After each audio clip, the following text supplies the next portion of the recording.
नमस्कार दोस्तों, मेरे चैनल में आप सभी का स्वागत है। आज मैं आपके साथ एक ऐसा विषय डिस्कस करने वाली हूँ, एक ऐसे विषय पर चर्चा करने वाली हूँ जो आप सबके लिए इम्पोर्टेंट है। सीबीएसई द्वारा 2020-21 के पाठ्यक्रम विशेषकर हिंदी में आए हुए बदलाव, ये आप सबको पता है कि इस बार के जो बोर्ड के पेपर हैं उसमें जो चेंजेस आ रहे हैं उस पर आज मैं डिस्कस करूँगी। इसके अलावा पिछले साल 2019-20 में आए हुए बदलावों को जो इस साल भी आगे जो है गतिमान रहेंगे, गतिशील रहेंगे, उन पे भी आज हम दोबारा से बात करेंगे। ऐसे कौन से बदलाव थे जो पिछले गत वर्षों में हुए थे और जो इस साल फिर जो है हमारे साथ में चल रहे हैं। तो बिना देर किए शुरू करते हैं हमारा विषय सीबीएसई पाठ्यक्रम में आए हुए मुख्य बदलाव। आइए शुरू करते हैं। सबसे पहले हमें जानना जरूरी है कि सीबीएसई ने कक्षा 9 और 10 में जो हिंदी जो अधिकतर पब्लिक स्कूलों में जो कार्यरत है, अधिकतर पब्लिक स्कूलों में पढ़ाया जाता है, जिसकी कोड संख्या 085 है, का उद्देश्य क्या है पढ़ाने का। जैसा कि आप सभी जानते हैं, भारत एक बहुभाषीय देश है जिसमें बहुत सारी जो है क्षेत्रीय भाषाएं बोली जाती हैं। भाषाई और सांस्कृतिक दृष्टि से भिन्न होने के बावजूद भारतीय परंपरा में कुछ ऐसा है जो एक दूसरे को जोड़ता है। यही कारण है कि मातृभाषा के रूप में अलग भाषा को पढ़ने वाला विद्यार्थी जब दूसरी भाषा के रूप में हिंदी का चुनाव करता है तो उसके साथ उसके पास अभिव्यक्ति का एक दृढ़ आधार पहली भाषा के रूप में पहले से ही मौजूद होता है, क्योंकि कक्षा 6 से 8 तक वो हिंदी पढ़ चुका होता है। 8वीं तक वह हिंदी भाषा में सुनने, पढ़ने, लिखने और कुछ बोलने का अभ्यास कर चुका होता है। बाल पत्रिकाएं, छुटपुट रचनाएं वो उसे मज़ा आ चुका होता है। तो इसलिए जब वह 9वीं और 10वीं कक्षा में हिंदी पढ़ेगा तो हिंदी भाषा के माध्यम से वह सारे देश से जुड़ेगा और दूसरी ओर अपनी क्षेत्र और परिवेश को हिंदी भाषा के माध्यम से जानने की कोशिश करेगा, जो अत्यंत आवश्यक है।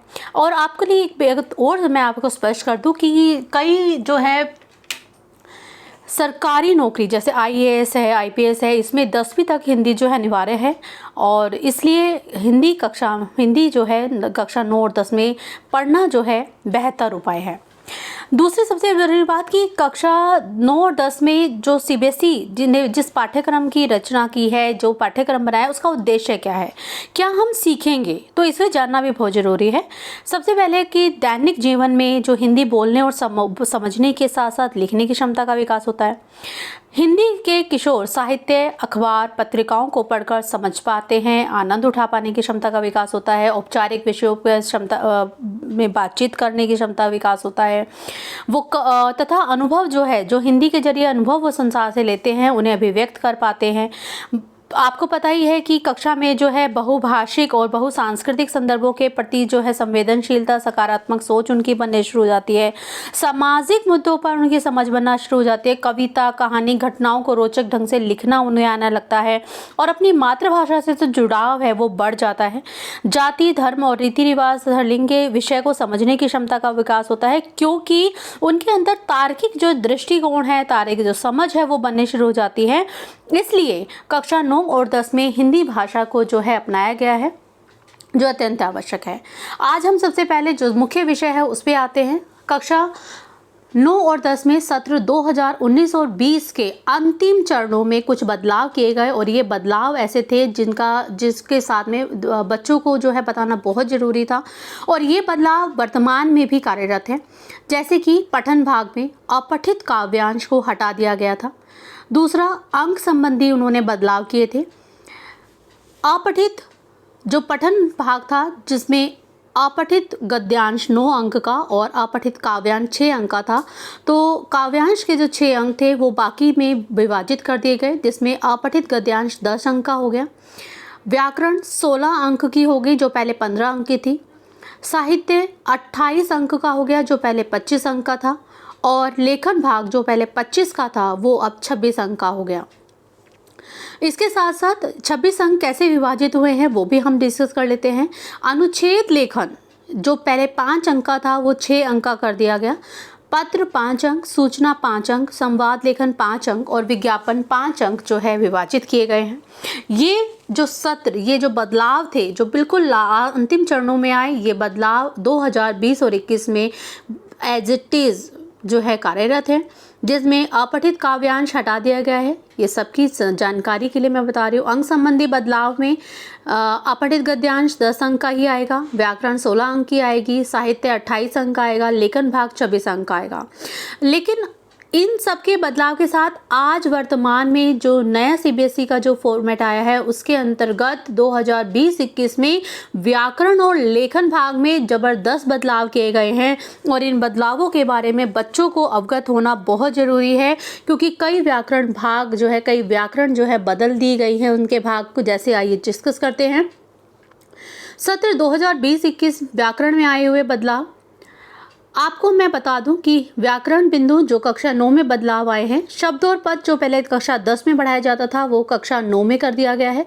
शब्द विचार जो ये नया विषय इसमें डाला है, जिसमें श्रुति संभिन्नार्थक शब्द हैं, पर्यायवाची हैं, विलोम शब्द हैं।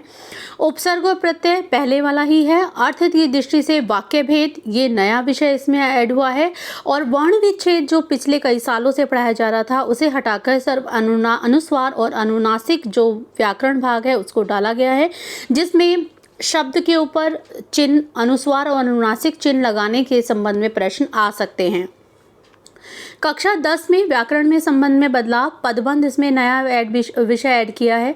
वाक्य रूपांतरण रचना के आधार पर ये जो है पिछले सालों में था। सामासिक पदों का विग्रह, शब्दों का विग्रह और पहचान, ये भी समास जो है हम पिछले साल कर रहे थे। पदबंध इसमें नया आया है। मुहावरे इसमें पिछले साल वाले ही हैं। अलंकार, अलंकार जो है इसमें नया ऐड हुआ है। तो अलंकार और पदबंध जो है कक्षा 10 में ऐड हुए हैं। और शब्द और पद जो हम कक्षा 10 में पहले पढ़ते थे वो कक्षा 9 में कर दिया गया है। कक्षा 9 में से विराम चिन्ह पहले हम पढ़ते थे वो हटा दिया गया है, संधि हटा दी गई है। तो कई विषय हटा दिए गए और कई विषय जोड़ दिए गए।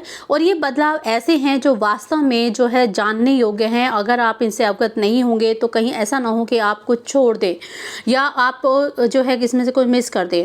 हम एक ऐसा वीडियो भी लेके आ रहे हैं जिसमें हम परीक्षा भार विभाजन, जैसे हम कहते हैं ब्लूप्रिंट, जिसमें किस भाग को कितने अंक विभाजित हैं और उसमें किस किस भाग में कितने कितने प्रश्न, कितने कितने अंक के आएंगे, ये सब जानना बहुत ज़रूरी है। क्योंकि आप जान लीजिए जून आ चुका है और 2-3 महीने के बाद आपके जो है अर्धवार्षिक परीक्षाएं हो जाएंगी और उसके बाद फिर बोर्ड के जो है प्री बोर्ड होंगे। तो आपके पास समय नहीं है, यही आपके पास समय है जो आपने अपनी जो प्लानिंग है, स्टडी की प्लानिंग है, ये अपने अच्छे से कर सकते हैं। सत्र 2020-21 में व्याकरण संबंधी भाग में आए हुए बदलावों को आप जान चुके हैं। आइए लेखन भाग में आए हुए बदलाव को जानते हैं।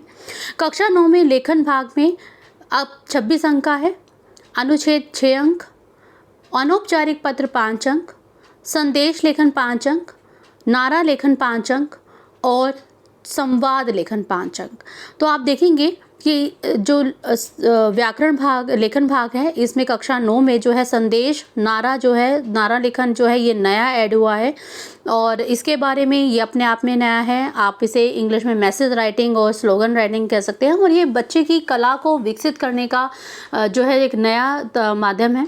दूसरी बात कि ये जो है वर्तमान के सबसे ज़्यादा जो है नवीन करंट विषय हैं, क्योंकि आजकल हम सब व्हाट्सएप का टाइम है, फेसबुक का टाइम है और ऐसे में संदेश लेखन आप अपने दोस्तों को भेजते हैं और व्यावसायिक दुनिया में नारा लेखन अपने आप में सबसे ज़्यादा महत्वपूर्ण है। तो ये करंट ऐसे टॉपिक हैं जिन्हें जोड़कर सीबीएसई द्वारा बहुत ही सराहनीय प्रयास किया गया है। कक्षा 10 में आए हुए लेखन भाग में हम विचार करें तो देखेंगे लेखन भाग वहाँ पर भी 26 अंक का है। अनुच्छेद लेखन 6 अंक, औपचारिक पत्र 5 अंक, जहाँ कक्षा 9 में अनौपचारिक पत्र है वहीं कक्षा 10 में औपचारिक पत्र है। सूचना लेखन 5 अंक, विज्ञापन लेखन 5 अंक और लघु कथा लेखन ये 5 अंक। तो आप देखेंगे लघु कथा लेखन जो है यहाँ पर जो है कक्षा 10 में नवीन विषय जोड़ा गया और ये कथा लेखन जो है एक नया कौशल है जिसमें कि कहानी को बड़े ही रोचक ढंग से, सृजनात्मक ढंग से लिखने की कला जो है वो बच्चों के लेखन कौशल को जो है एनरिच करती है और ये बहुत आवश्यक है। बड़ा ही सराहनीय कदम है सीबीएसई द्वारा।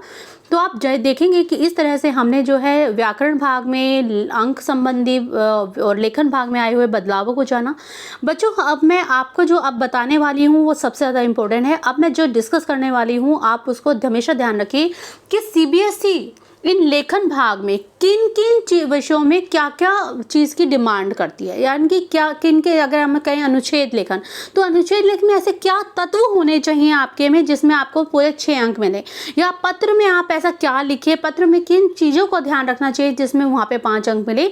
तो आइए सबसे पहले हम जानते हैं रचनात्मक अभिव्यक्ति अनुच्छेद लेखन में किन बातों का आपको ध्यान रखना बहुत ज़रूरी है।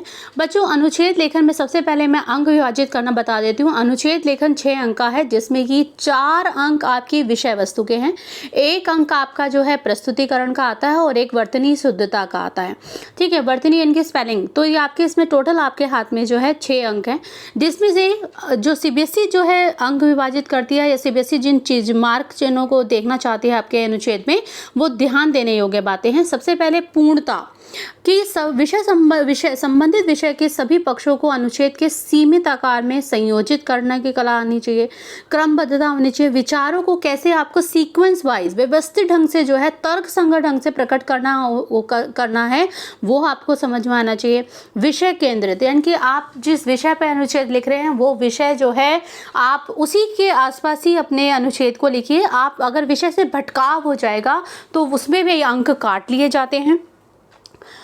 समासिकता, जिसमें कि सीमित शब्दों में यथासंभव पूरी बात कहने का प्रयास, अनावश्यक बातें ना करके केवल विषय संबंध विषय वर्णन होना चाहिए।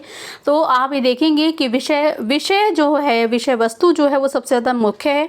उसमें किस तरह से आप प्रारंभ करेंगे, अंत करेंगे, फिर उसमें किस तरह से जो है तथ्यात्मक तरीके से तथ्यों को जो है क्रमबद्ध रूप से प्रस्तुत करेंगे। अनुच्छेद का पूर्ण होना भी जरूरी है। अगर समस्यात्मक अनुच्छेद है तो उसके अर्थ को समझाते हुए अर्थ, महत्व, समस्या के उपाय एंड देन उसके बाद निष्कर्ष। तो किस तरह से हम किस क्रम में अपने अनुच्छेद के सभी तत्वों को, सभी बातों को लिखेंगे, ये आपको एक कला आनी चाहिए। तो मैंने आपको बताया अनुच्छेद लेखन में किन किन बातों को ध्यान रखें ताकि आपके 6 अंक जो हैं आपको मिल जाएं।